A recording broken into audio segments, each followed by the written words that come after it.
Hey, what's going on everybody? Welcome back and I hope you're having a fantastic new year. Today we're going to be creating a Swiss design poster and this is going to be a very comprehensive walkthrough on how to do it from start to finish. One of my favorite shoegaze bands called Blushing is coming to Nashville in a couple of months. I'm going to see it and this poster that we're making today is anticipating that show. I'm looking forward to seeing them. They're one of my favorite current shoegaze bands. So I'm going to start off doing something that I've never done before on this channel and that is sketching. So this is the part of the video where we're going to make our design professors very happy. We're going to be starting with a sketch on paper.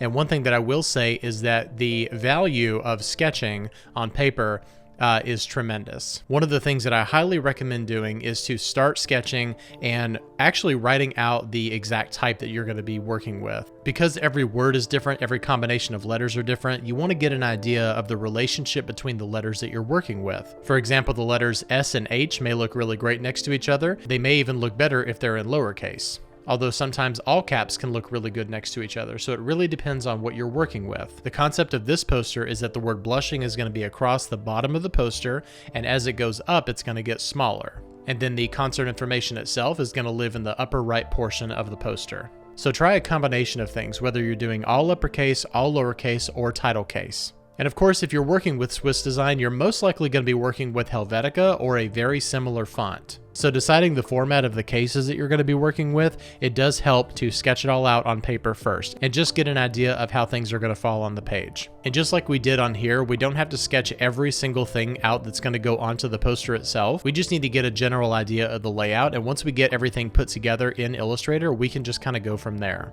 All right, so here is our not so detailed plan of how this poster is going to look. So let's go ahead and jump into Illustrator and get started. All right, so we're here in Illustrator and we're gonna start off with this Swiss grid. Now, if you haven't seen this video of how I put the Swiss grid together, go ahead and check out this video that's above me, and then you can come back to this video. All right, so the first thing I'm gonna do is make sure that my guides are unlocked, and they are. So I'm gonna select my guides by doing Command A, Command C, and we're gonna bring this over to my 18 by 24.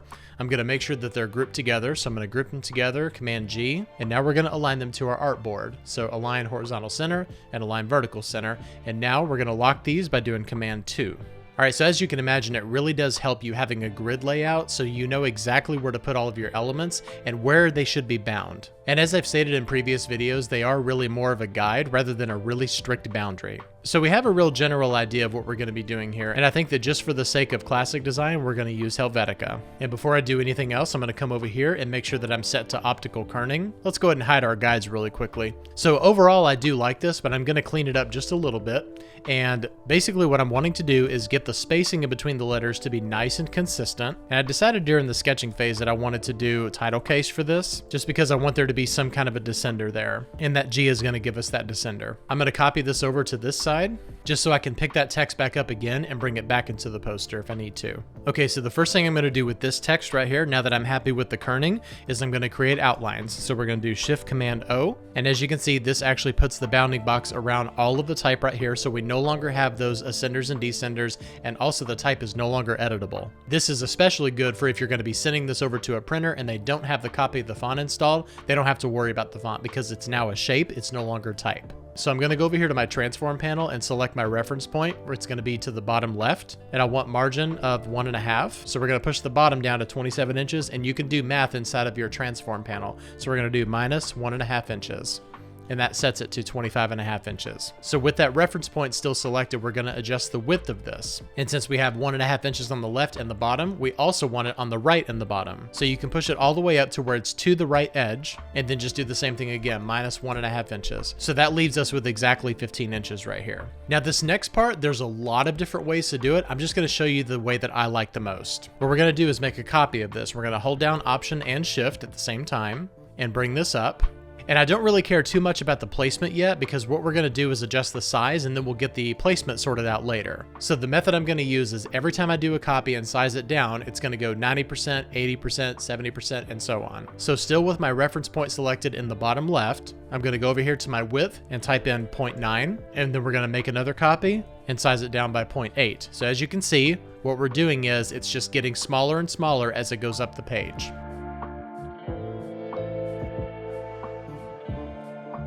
And you may think that I'm crazy, but yes, I did go all the way up to 0.10%. So that last one is barely visible at all. But we're going to zoom all the way in so you can see that it's still there. Obviously, we can't reduce it down to nothing unless we type in nothing. So now I'm going to set my reference point to the top left, and we're going to set the y-axis to 1.5 inches. And that's the only thing that we manually have to place. Now we're going to use the align tool to evenly distribute these items vertically. So we're going to select all of these right here, going all the way down to the bottom. Change align to align to selection. And now we're going to select vertical distribute space. And I just realized these two items are swapped. This is supposed to be up here. This is so small that you're not even going to be able to see it on the poster, but it's still going to be there. So I have to redo this again. Not a big deal. This kind of thing happens all the time. Okay, so now everything is sized properly, exactly where it needs to be. All right, so we have the text placement for the band here. Now we need to add text for the show itself. And I'm going to keep this nice and minimal.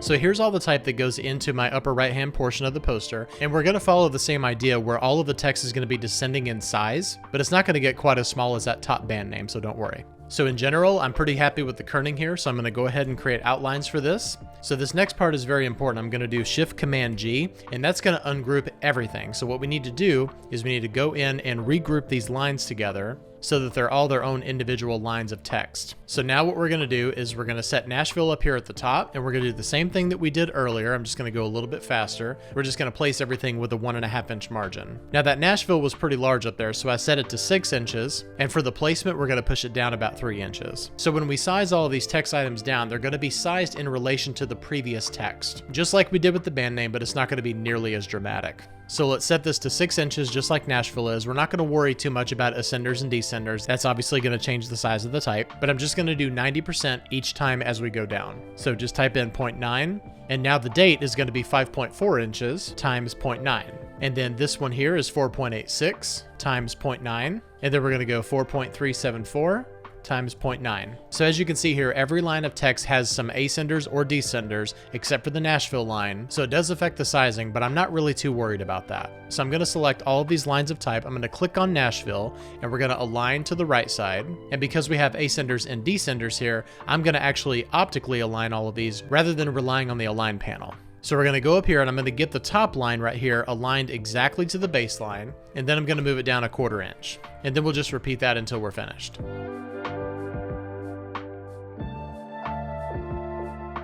So that $sign right there is running into that lowercase p. So I'm just going to optically bring it down just a little bit. Okay, looking really cool. All right, so I didn't plan for any kind of geometric shapes to go on here. This is actually supposed to have an image background. So the type is just going to lay on top of that image background. At this point, I don't know what I'm going to be using. So let's head over to Unsplash. What's really cool about Unsplash is almost all of these images are free, and you can use them for whatever projects you want, whether they're commercial or not. I really like this abstract right here. I think the text is going to look great just laying on top of it. So let's go ahead and download that, and I'm going to open it up in Photoshop. Okay, so here's the raw image directly from Unsplash. However, we need to size it for our poster, and our poster is 18 by 27 inches. All right, so now we're going to go to our poster in Illustrator. I'm going to select Command A and then Command C. That's just going to select everything and then copy everything. We're going to go back to Photoshop and hit Command V. Now, I recommend pasting as a smart object in case you ever want to double click on it and go in and change anything in Illustrator. If you've never worked with smart objects before, check out this video above me. Okay, so this is pasted here on top of this, and already this looks really cool. However, there's a few things that we can do to give this a little bit more dimension. Okay, so as of right now, our text is 100% black. What we want to do is we want to raise it up just a little bit, and you'll see why in just a minute. So let's double click on this layer and go over to color overlay. And I'm going to bring this up to about 15% black. So the hex value on that is 26, 26, 26, and hit OK. So what that's going to do is we're going to put a grain layer on top of this, and it's going to allow that grain layer to be seen in the text as well. I'm going to create a new layer, and I'm just going to name it grain. So I'm going to hit Shift Delete on my keyboard, and that's going to bring up this fill window right here. So we're going to select 50% gray, hit OK, and we're going to go up here to filter and camera raw filter, and I'm going to add a layer of grain, probably around 50 or so. And the size and the roughness, I'm just going to keep at 25. And for a vignette, I'm going to do a very slight one, so like a -10, and hit OK. And we're going to change this blending mode to overlay. So I'm going to zoom in a little bit, and as you can see that grain layer inside the text here. If we go into our color overlay and bring it back down to 100% black, you can no longer see that grain. So that's why we raise it up a little bit. And now we want to give the illusion that this has been printed onto the paper itself, and it's not just clean type laying on top of this poster background. So we're going to go up to filter, blur, and Gaussian blur. And you have to remember we're applying this to the entire type layer. Most of the time I will go in and actually separate the layers out because it depends on the size of the type on how this is actually affecting the type. So if you have a larger block of type, you probably want to do like a 5, but if you have a smaller one, you want to do between a 1 and a 2. Just for the purposes of this video, I'm going to do a 2 across the board. And as you can see, now we have a little bit more of a look like it's been actually printed onto the paper itself, rather than just lying on top of it. And there are still a number of effects and techniques that you can do to make this more visually interesting, so play around with it and just do what you want. For example, I'll go ahead and merge everything that's visible, and we'll go up here to Filter, Blur Gallery, Tilt Shift Blur. And you can set this to blur specific areas of the type. And as you can see, this really gives it a lot of added dimension here. And you can select whatever areas you're wanting to blur there. So if you want the bottom to be nice and sharp, but still have a little bit of that blur in the bottom right corner, then you can do that. And then up here in the top left, you can just make it virtually illegible. That's just one of many examples. But anyway, I'm gonna call this done. I really like this poster. I'm really looking forward to seeing this band live. I think they're just gonna kill it in Nashville. This was a lot of fun to make, and I hope you learned something in Photoshop or Illustrator today. If you like this video, please hit like and subscribe and click the bell for notifications to be notified of all future content. If you have any requests for any kind of design styles or techniques that you'd like for me to go over on this channel, please drop it down in the comments. Thanks a lot for watching and subscribing, and I'll see you next time. Bye-bye.